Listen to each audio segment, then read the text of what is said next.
Hello दोस्तों, mysterious world Hindi में एक बार फिर से आप सभी का हार्दिक स्वागत है। आज का वीडियो उन लोगों के लिए खास है जो अनसुलझी मिस्ट्रीज यानी रहस्यों के बारे में जानने में दिलचस्पी रखते हैं, क्योंकि आज के वीडियो में हम आपको भारत में मौजूद कुछ ऐसे अनसुलझे रहस्यों के बारे में बताने वाले हैं जिन्हें आज तक कोई सुलझा नहीं सका है। तो आइए जानते हैं इंडियाज़ मोस्ट मिस्टीरियस वंडर्स के बारे में। राक्षस ताल दुनिया के सबसे ऊंचे पहाड़ का नाम है माउंट एवरेस्ट, जिसे इंसान बहुत पहले ही फतेह कर चुका है। लेकिन क्या आपको पता है कि कैलाश पर्वत यानी माउंट एवरेस्ट से ऊंचाई में काफी छोटा है, लेकिन फिर भी आज तक कोई भी कैलाश पर्वत के शिखर को छू नहीं सका है। ये अपने आप में एक विचित्र और रहस्यमयी बात है। लेकिन माउंट कैलाश के पास मौजूद जिस रहस्यमयी जगह के बारे में अब हम आपको बताने वाले हैं, उसके आगे ये मिस्ट्री तो कुछ भी नहीं है। कैलाश पर्वत के नीचे दो झीलें हैं, यानी दो लेक मौजूद हैं, जिसमें एक का नाम है मानसरोवर लेक और दूसरी का नाम है राक्षस ताल। एक दूसरे से लगभग 3 किलोमीटर की दूरी पर मौजूद ये दोनों लेक स्वभाव में एक दूसरे से बड़ी ही विचित्र तरह से अलग अलग है। जहां एक तरफ मानसरोवर लेक को बेहद पवित्र माना जाता है और इसका पानी पीने योग्य है, साथ ही इस लेक के पास बहुत से पौधे और वनस्पति उग पाते हैं। वहीं दूसरी ओर राक्षस ताल इससे बिल्कुल अलग है। इस लेक का पानी बिल्कुल खारा और पीने योग्य बिल्कुल भी नहीं है। साथ ही इस लेक के आसपास कोई भी वेजिटेशन नहीं है, जबकि इन दोनों ही लेक के पानी का सोर्स एक ही है। लेकिन फिर भी इनकी तासार और स्वभाव बिल्कुल अलग अलग होने के कारण आज तक हमारा आधुनिक विज्ञान इसे जान नहीं सका है। पुरानी कथाओं की अगर माने तो राक्षस ताल वही जगह है जिसके किनारे बैठकर रावण ने शिव जी की तपस्या की थी और उन्हें प्रसन्न करने के लिए इसी कुंड में 10 बार अपने सर को काटकर अर्पित किया था, जिसके कारण इस कुंड का पानी दूषित और नकारात्मक शक्तियों से भर गया था। एक दूसरी कथा के अनुसार रावण ने कैलाश पर्वत पर जाने से पहले इसी कुंड में स्नान किया था, जिसकी वजह से यहाँ के पानी में ये विचित्र खूबियां आई। रावण को राक्षसों का राजा माना जाता था, इसीलिए तभी से इस कुंड का नाम भी राक्षस ताल पड़ गया। रूपकुंड उत्तराखंड के चमोली में स्थित है एक और ऐसी मिस्टीरियस जगह जहां की मिस्ट्री को आज तक कोई भी सुलझा नहीं पाया है। इस जगह का नाम है रूपकुंड, जिसे लेक ऑफ स्केलेटन्स के नाम से भी जाना जाता है। समुद्री तल से लगभग 16,500 फीट की ऊंचाई पर मौजूद ये लेक लगभग पूरे साल ही बर्फ से जमी रहती है, लेकिन गर्मी के मौसम में जब यहाँ की बर्फ पिघलती है तो यहाँ मिलते हैं नरकंकाल, और वो भी कई 100 की संख्या में। ये किन लोगों के अवशेष हैं या यहाँ क्या हुआ था, इन लोगों की मौत कैसे हुई, ये कुछ ऐसे सवाल हैं जिनका सही जवाब आज तक कोई नहीं दे सका है। कुछ लोगों का मानना है कि ये कंकाल उन फौजियों के हैं जो 1841 की सिनो-सिख वॉर में तिब्बत की ओर जा रहे होंगे और यहाँ के सख्त मौसम के शिकार हो गए होंगे।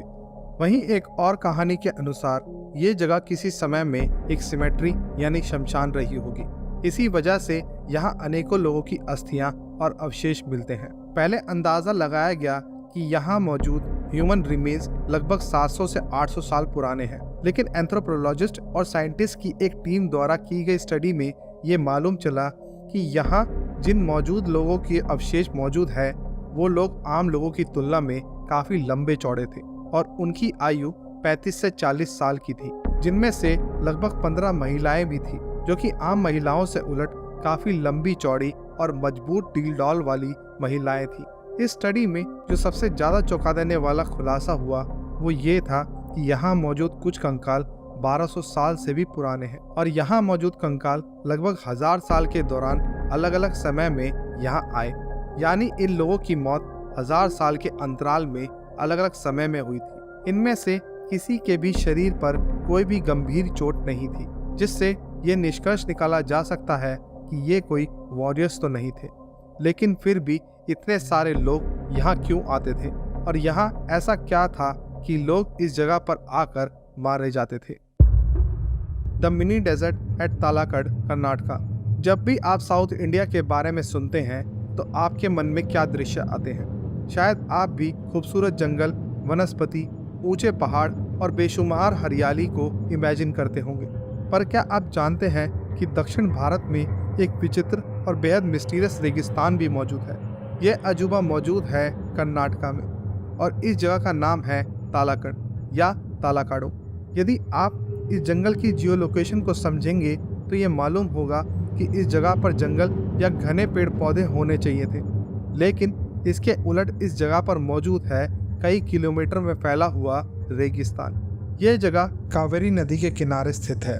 बताया जाता है कि ये जगह एक समय में बेहद खूबसूरत शहर हुआ करता था, जिसमें लगभग 30 मंदिर हुआ करते थे, लेकिन अब उनमें से ज़्यादातर मंदिरों को यहाँ की रेत निकल चुकी है। ऐसा माना जाता है कि इस जगह में रेगिस्तान होना बिल्कुल भी तरकीब नहीं है, क्योंकि यहाँ एक रेगिस्तान होने की ऐसी कोई भी वजह नहीं दिखाई देती। ऐसा माना जाता है कि यहाँ का रेगिस्तान दरअसल एक श्राप का नतीजा है। 16वीं शताब्दी में यहाँ की रानी अलमेलम्मा थी, जिनके शहर को मैसूर के राजा वाडियार ने अपने कब्जे में ले लिया था। इसके बाद वाडियार राजा यहाँ की रानी के सभी गहने और धन रानी से छीन लेना चाहता था, लेकिन रानी ने अपनी आखिरी सांस तक राजा से संघर्ष किया और अंत में मरते वक्त वाडियार राजा और इस जगह को ये श्राप दिया कि तलकाडू शहर पूरी तरह से रेत बन जाएगा, मलगावी भंवर बन जाएगी और मैसूर राजा को कोई वारिस नहीं होगा। और हुआ भी बिल्कुल ऐसा ही। वाडियार राजा के बाद उन्हें राज्य संभालने के लिए कोई भी वारिस नहीं था और ये जगह जहाँ कभी खूब हरियाली और ढेर सारे मंदिर थे, वो एक रेगिस्तान में तब्दील हो गई। हालांकि बहुत से लोगों को ये कहानी लॉजिक से परे लग सकती है, लेकिन फिर भी इस जगह पर रेगिस्तान होने का कोई पुख्ता कारण आज तक कोई नहीं दे पाया है।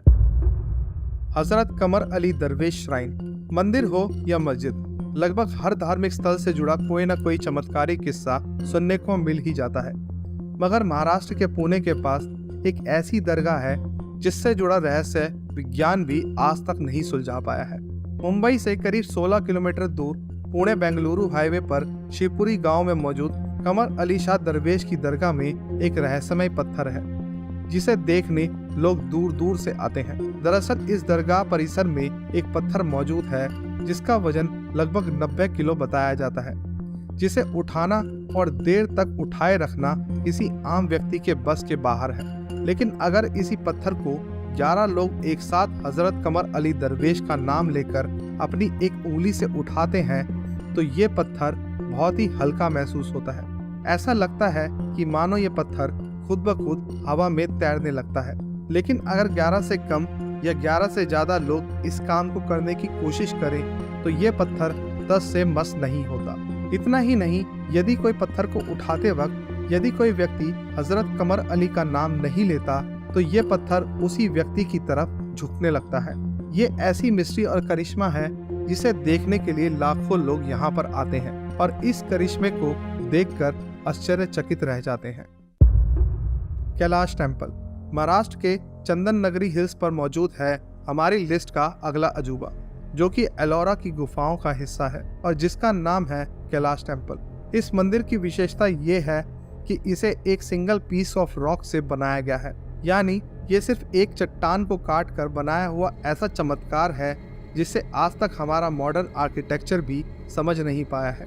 आमतौर पर जब किसी भी मंदिर या इमारत को बनाया जाता है तो सबसे पहले उसकी नींव का निर्माण किया जाता है, लेकिन इस मंदिर को ऊपर से नीचे की ओर काट काट कर बनाया गया है और इस पूरे मंदिर में कहीं भी कोई भी जोड़ नहीं है। तो क्या उस समय के लोगों के पास आज से भी ज़्यादा एडवांस टेक्नोलॉजी और ज्ञान था? इस जगह की इससे भी ज़्यादा चौंका देने वाली बात यह है कि जब इतनी बड़ी शिला को काट कर इस मंदिर को बनाया जा रहा था तब इसमें से कई लाख टन पत्थर निकाले गए होंगे, लेकिन इस जगह के आसपास कई किलोमीटर में आज तक ऐसा कोई पत्थर नहीं मिला है जिसे इस शिला से कटा हुआ हिस्सा माना जा सके।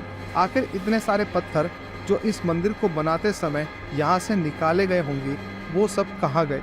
क्या इतने भारी भरकम पत्थरों को यहाँ से हटाकर कहीं बहुत दूर ले जाया गया था, जो कि बिल्कुल भी लॉजिकल नहीं लगता? तो आखिर क्यों इस जगह पर कोई भी पत्थरों का जखीरा नहीं मिल पाया? ये कुछ ऐसे सवाल हैं जिनका जवाब किसी के पास नहीं है।